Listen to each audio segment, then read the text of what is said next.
అనగనగా ఒక అడవిలో ఒక తోడేలు ఉండేది.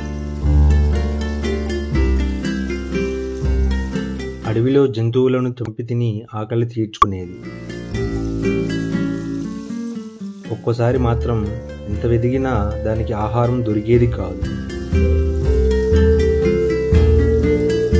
అటువంటప్పుడు అది రాత్రిపూట అందరూ నిద్రపోయే సమయంలో అడవికి దగ్గర ఉన్న గ్రామానికి వెళ్ళి మేకలను చంపి అడవికి తెచ్చుకొని తినేది.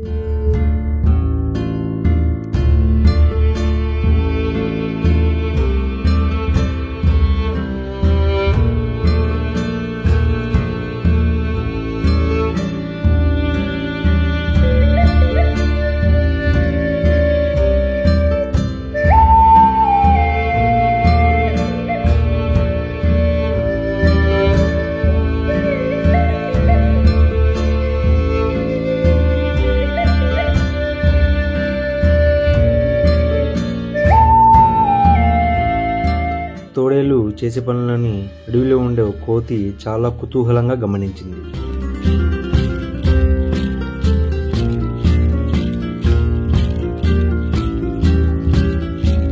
ఆ విషయం తెలుసుకున్న తోడేలు చాలా తెలివిగా తాను చేస్తున్న పనుల గురించి కోతికి గొప్పగా చెప్తుండేది. యజమానులకు తెలియకుండా మేకలను ఎలా చంపుతుందో కోతికి వర్ణించి చెప్పేది. ఆ మాటలు విన్న కోతికి తోడేలు ఊరి వాళ్ళ కళ్ళ కప్పి మేకల్ని ఏ విధంగా పట్టుకుంటుందో చూడాలనిపించేది. ఒకరోజు కోతి, నువ్వు ఆ గ్రామానికి వెళ్ళేటప్పుడు నన్ను కూడా తీసుకెళ్తావా, నీ పనితనం చూడాలనుంది అని తోడేలును అడిగింది. అప్పుడు తోడేలు, ఈరోజు రాత్రికే నేను తీసుకెళ్తాను, రాత్రికి సిద్ధంగా ఉండు అని చెప్పింది. తన ముచ్చట తీరబోతున్నందుకు కోతి చాలా మురిసిపోయింది. తమ ఊరిలో అప్పుడప్పుడు మేకలు మాయమవుతుండడం ఊరివారు గమనించారు. ఆ సంగతి ఏంటో తెలుసుకోవాలని మేకలకు కాపలా కాయసాగారు.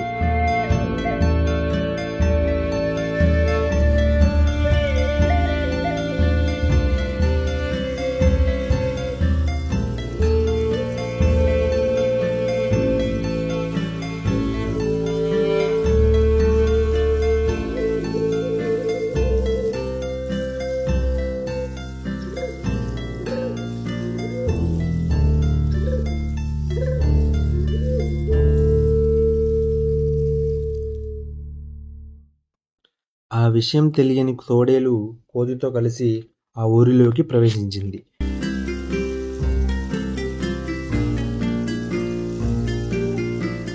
మేకలను తినడానికి వాటి దగ్గరికి తోడేలు వెళ్ళటాన్ని ఆ యువకులు గమనించారు.